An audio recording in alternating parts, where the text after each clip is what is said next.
이스라엘의 베들레헴에 가면 예수님이 탄생하신 교회가 있습니다. 예수 탄생 교회라는 곳인데 한번 화면을 보시면 이렇게 생겼습니다. 이 교회를 들어가기 위해서는 문을 하나 통과해야 되는데 다음 슬라이드를 보시면 바로 겸손의 문이라고 불리우는 아주 낮은 문입니다. 겸손의 왕을 우리가 맞이하기 위해서는 우리가 허리를 숙여야 된다라는 메시지를 담고 있습니다. 베들레헴은 예루살렘에서 남쪽으로 7km 정도 떨어진 작은 성읍입니다. 그런데 이 작은 성읍, 초라해 보는 이 시골 도시가 유명해진 이유는 두 가지가 있습니다. 오늘 여러분과 함께 간단하게 두 가지를 나누고 싶습니다. 베들레헴의 유명한 첫 번째 이유는 성경의 룻기서의 배경이 되는 지역이기 때문입니다. 베들레헴이라는 단어의 원래 의미는 베이트레헴, 바로 빵의 집이라는 그 의미를 담고 있습니다. 슬라이드를 다음 장 넘겨주시면 죄송합니다. 전 슬라이드로 다시 주시면 성경 룻기서의 배경은 베이틀레헴, 빵의 집이라는 의미를 담고 있습니다. 베들레헴은 실제로 밀농사가 가능한 들판들을 많이 갖고 있는 지역이었습니다. 이곳에 이제 밀농사가 잘 돼야 되는데 오랫동안 가뭄이 찾아오면서 많은 사람들이 이곳을 떠나게 되고 또 엘리멜렉과 나오미라는 부부도 이곳을 떠나서 조금은 풍요한 곳으로 이동을 하게 됩니다. 바로 모압이라는 땅입니다. 근데 여기서 기가 막힌 일을 당하게 되는데 바로 엘리멜렉, 남편이 죽게 되고요, 두 아들이 결혼한 이후에 죽음을 맞이하게 됩니다. 이 며느리와 함께 이제 나오미는 쓸쓸하게 고국 땅으로 이스라엘 베들레헴으로 돌아오게 됩니다. 마치 이런 비유를 여러분에게 좀 드리면 좋을 것 같습니다. 한국에서 몇십 년 전에 먹고 사는 것이 너무나 힘들고 어려워서 가족들과 함께 미국으로 이민을 오게 됩니다. 어느 정도 삶의 안정감을 누리고 또 집도 좀 장만하고 이제는 좀 행복한 삶을 살겠다 싶었는데 갑작스럽게 남편이 떠나게 되고 또 두 아들도 만약에 죽음을 맞이하게 된다면, 그리고 며느리와 함께 홀로 한국 땅으로 돌아간다면 사람들이 무슨 이야기를 할까요? 아마 손가락질을 하면서 팔자가 참 드센 여자다라는 평가를 하지 않을까? 혹은 하나님께 뭔가를 잘못했기 때문에 이런 어려움을 당신의 삶 가운데 하나님이 허락하시는 것 아닐까라고 분명히 평가할 것입니다. 이러한 삶 가운데 바로 하나님의 역전의 역사가 시작되는 것입니다. 여러분, 우리가 믿고 섬기는 하나님은 역전의 하나님이십니다. 저를 한번 따라할까요? 하나님은 역전의 하나님이십니다. 참 비참하고 애통해하고 있는 그 나오미와 며느리 룻을 향해서 주님은 이것이 끝이다, 정말로 모든 것을 잃어버리고 남편도 잃어버리고 자녀도 잃어버린 그 어떤 애통하고 아파하고 경제적으로도 먹고 살 것이 없는 이 두 여인을 향해서 세상은 이제 끝이다 라고 말하지만 하나님은 말씀하시죠. 아니, 이제 끝이 아니야, 이제부터 나의 역사가 시작된다라고 주님은 그들을 향해서 선포하시는 것이죠. 그리고 며느리 룻은 보아스라는 남자를 만나 결혼을 하게 됩니다. 그것을 통해 그녀의 인생은 변화됩니다. 여러 가지 어려움, 경제적인 어려움, 어떤 상처와 아픔들이 온전히 치유받게 되고, 무엇보다 두 사람이 결혼을 해서 아이를 낳게 되는데 그 아이의 이름이 오벳이고, 또 자녀를 낳게 되는데 그 아이의 이름이 이새였고, 이새가 자녀를 낳게 되는데 그 이새의 자녀의 이름이 누굴까요? 다윗이었습니다. 그리고 다윗을 통해서 메시아 예수 그리스도가 태어나게 되는 것이죠.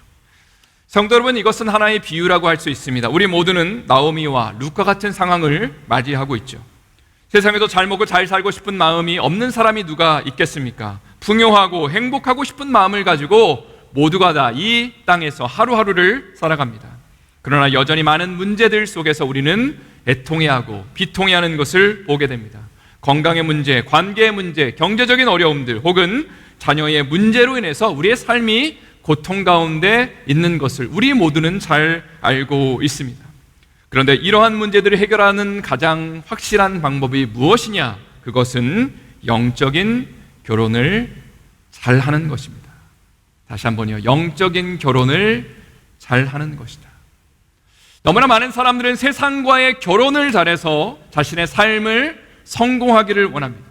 돈을 쫓아가고 명예를 쫓아가고 좋은 직장을 쫓아가서 이런 것들과 하나됨을 통해서 자신의 삶이 행복하게 될 것이라고 믿으면서 이러한 것들과 결혼을 하죠.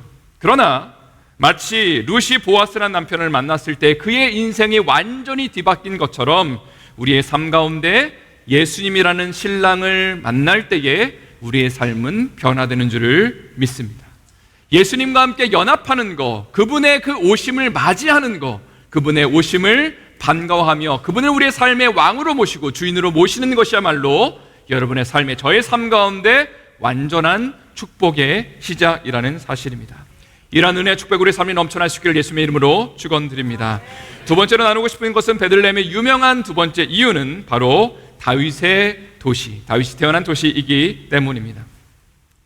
누가복음 2장 11절에 보면 이런 표현이 등장합니다. 오늘 다윗의 동네에 너희를 위하여 구조가 나셨으니 곧 그리스도 주시니라. 여기 말하는 다윗의 동네는 바로 베들레헴을 가리킵니다. 학자들은 다윗을 향해서 메시아를 예표하는 인물이다, 메시아의 타이팔로지가 다윗이다, 다윗의 삶을 보면, 생애를 보면 앞으로 태어날 메시아가 어떠한 일을 감당할지에 대해서 우리가 알 수 있고 볼 수 있다라고 말을 합니다. 사무엘상에 보면 사무엘 선지자가 새로운 왕을 뽑기 위해서 베들레헴을 방문합니다. 그리고 여기서 이새를 향해서 내가 왕을 뽑으려고 하니까 당신네 가족들과 함께 예배하고 싶다라고 말을 하며 아들들을 다 불러 모으라고 했는데 아들 7명과 함께 예배를 드리게 됩니다. 아들들이 한 사람씩 이렇게 지나가면서 지금 사무엘이 하나님의 음성을 듣습니다. 하나님, 이 아이가 왕이 될 사람입니까? 하나님이 아니요라고 말씀하세요. 7명이 다 지나가는데도 왕이 될 사람은 없어 보입니다. 그래서 이새에게 다시 말을 하죠. 당신의 아들들이 여기 다 모였습니까? 라고 물어보니까 아니요, 막내가 한 명 있는데 별 볼 일 없는 애입니다. 지금 양을 치러 나가 있습니다 라고 말할 때에 지금 사무엘이 그 아이를 빨리 데리고 오라고 이야기를 하죠. 이 장면에서 알 수 있는 것은 우리가 바로 다윗은 가정 안에서 별 볼 일 없는 존재였다는 것을 보게 됩니다.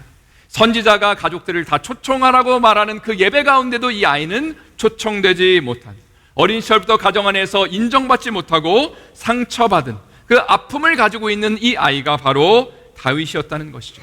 그러나 사무엘이 그에게 기름을 붓고 왕이 되었을 때에 하나님은 그에게 이런 칭찬을 하십니다. A man after God's own heart, 하나님의 마음에 합한 자다라고 다윗을 칭찬하시며 이스라엘을 구원하는 왕으로 사용하십니다. 약 1000년의 시간이 흐르고 난 다음에 유대 땅 베들레헴에 다윗의 자손으로 예수님 메시아가 태어나십니다. 그런데 예수님은 가난한 목수의 아들로 이 땅 가운데 오셨죠. 여관광도 구할 수 없어서 마구간에서 태어나셨습니다.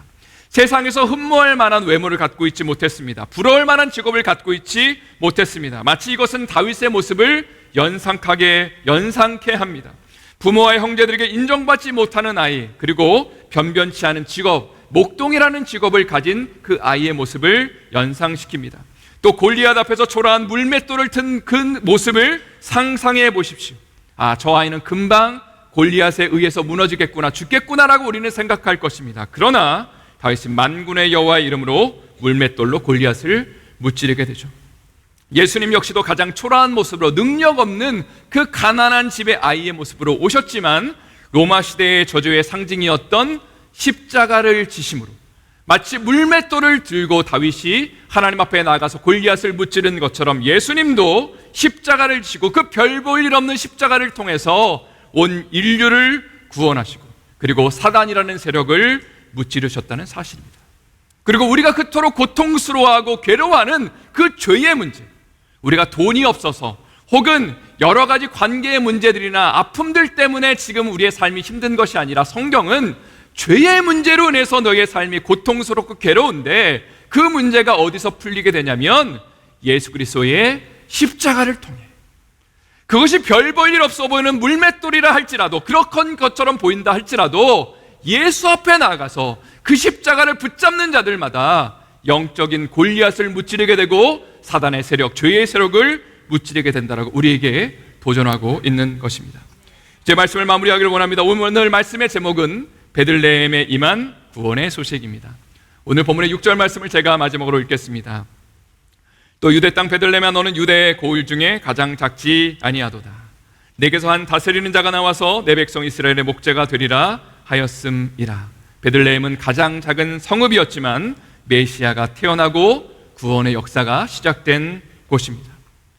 성도 여러분, 세상은 화려한 것을 추구합니다. 성공을 추구하고 높아짐을 추구합니다. 그러나 우리를 구원할 메시아는 이 땅 가운데 가장 화려한 곳에서 태어나지 않으셨고 가장 초라한 곳 베들레헴에서 태어나셨습니다. 그렇다면 제가 설교 서두에 언급한 것처럼 그 예수님을 만나기 위해서는 겸손의 문을 통과해야 됩니다. 그 어떤 누구도 높은 마음을 가지고 그분을 만날 수가 없습니다. 우리의 높은 마음을 낮춰서 예수님, 나의 삶에 당신이 왕이시기를 원합니다. 나의 삶에 당신이 주인 되기를 원합니다 라는 마음을 가지고 우리의 삶에, 우리의 마음에 겸손의 허리를 굽히고 주님 앞에 무릎을 꿇는 자들마다 주님을 맞이할 수 있고 주님의 왕되심을 우리가 기뻐할 수 있는 것이죠. 이런 은혜 축복의 삶 가운데 넘쳐날 수 있기를 예수님의 이름으로 축원드립니다.